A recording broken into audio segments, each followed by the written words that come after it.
Too many men, far better than you, have executed that courtesy. নেপালের বিপক্ষে দীপেন্দ্র সিং আইরি কিংবা এর আগে নেদারল্যান্ডের বিপক্ষে টিম প্রিঙ্গলকে যেভাবে একের পর এক কাটারে নাস্তানাবুদ করেছেন মুস্তাফিজ, দেখে আমার মনে পড়ে যাচ্ছিল সেন্ড অফ আ ওম্যান সিনেমায় আল পাচিনোর সেই বিখ্যাত ডায়লগটা। প্রতিপক্ষ জানে মুস্তাফিজ কাটার করবেন, ব্যাটসম্যান নিজেকে তৈরিও করছেন সেভাবে, কিন্তু খেলতে পারছেন না। এই স্ক্রিপ্টটা তো আমাদের বহুদিনের চেয়ে। তো এই বিশ্বকাপে মুস্তাফিজের এমন কাটার জাদু দেখতে দেখতে আমার মনে হলো এই প্রশ্নটার উত্তরই আরেকবার দিই, কেন মুস্তাফিজের কাটার এত সেরা। যদিও এর আগে বহুবার বলেছি কিংবা লিখেছি, তবে ভিডিও আকারে এবারই প্রথম। একটু ঝুঁকি থেকে যায় অবশ্য যে আসলে অতিরিক্ত সরলীকরণ করে ফেলতেছি কিনা আমি। তবে মুস্তাফিজের বোলিং পরিকল্পনা কেমন, পরিসংখ্যানে তাকিয়ে তার একটা ধারণা নিয়ে যায়। আইপিএলে পরিসংখ্যান টেনে দেখা যাবে মুস্তাফিজ ইয়র্কারে ট্রাই করেছেন 275টা বলে, মানে 2021 সাল পর্যন্ত আমি হিসাবটা দিচ্ছি। এর মধ্যে 29% বলে তিনি সফল হয়েছেন, তবে ইয়র্কারের চেষ্টায় ব্যর্থই হয়েছেন বেশি। ওই বলগুলো ফুলটস কিংবা হাফ বলি হয়ে গেলে তিনি মারও খেয়েছেন, যদিও বাকিদের মতো না। আর তার লো ফুলটসগুলো মারাও সহজ না, 3টি ফুলটসে উইকেটও পেয়েছিলেন সেই বছর। মুস্তাফিজকে মুস্তাফিজ বানিয়েছে আসলে তার যে ভেতরের স্পিনার সত্তা আছে সেটা।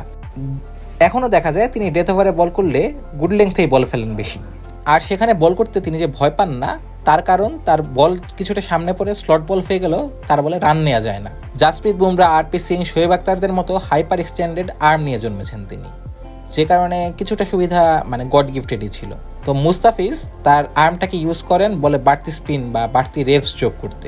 পেসারদের মতো ব্যাক স্পিন না, বরং স্পিনারদের মতো ওভার স্পিনটাই তার সবচেয়ে বড় অস্ত্র। তবে শুরুর দিকের মুস্তাফিজের একটা ব্যাপার ছিল, যেমন 2016 সালে মুস্তাফিজের বেশিরভাগ বলই পিছে পড়ার পরে ডান থেকে বাই মানে প্রায় হাফ মিটার বিচ্যুত হতো। কিছু কিছু বল প্রায় 1 মিটারের কাছাকাছিও ডেভিয়েশন দেখিয়েছিল। সংখ্যাটা কত বড় তা বোঝাতে স্টাম্পের সঙ্গে একটু তুলনা দিলেই চলছে। স্টাম্পের প্রস্থ হচ্ছে 0.23 মিটার, অর্থাৎ বলকে লেগ স্টাম্পের বাইরে ফেলেও অফ স্টাম্পের বেশ কিছুটা বাইরে দিয়ে বল নেওয়ার সামর্থ্য মুস্তাফিজের ছিল।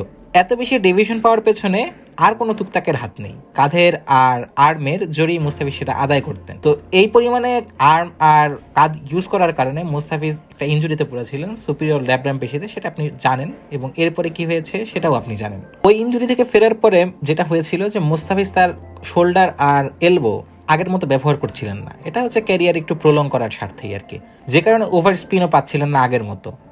মাঝের কিছুদিনে তার বলের তাই ডিপও কমে গিয়েছিল। কিন্তু এখন যেটা দেখা যাচ্ছে ওই ডিপ আর ডেভিয়েশন ফেরত এসেছে তার বলে, যেটা আপনি এই বিশ্বকাপেও দেখেছেন। এখন মুস্তাফিজের কাটারটা অনেক বেশি কবজি নির্ভর। যখন বল ছাড়ছেন তখন দরজার গোল হাতল ঘোরানোর মতো করে হাতটা চালিয়ে দিচ্ছেন বলের উপর দিয়ে, যে কারণে বলে ওভার স্পিন পাচ্ছেন বেশি। আর ওভার স্পিনের কারণেই বলটা হাওয়ায় ভাসতে ভাসতে আচমকা মাটিতে পড়ে যাচ্ছে। ওভার স্পিনের কারণে ডিপ, আর পিছে পড়ার পরে বলটা যখন ডিপ করছে তখন ডেভিয়েশন।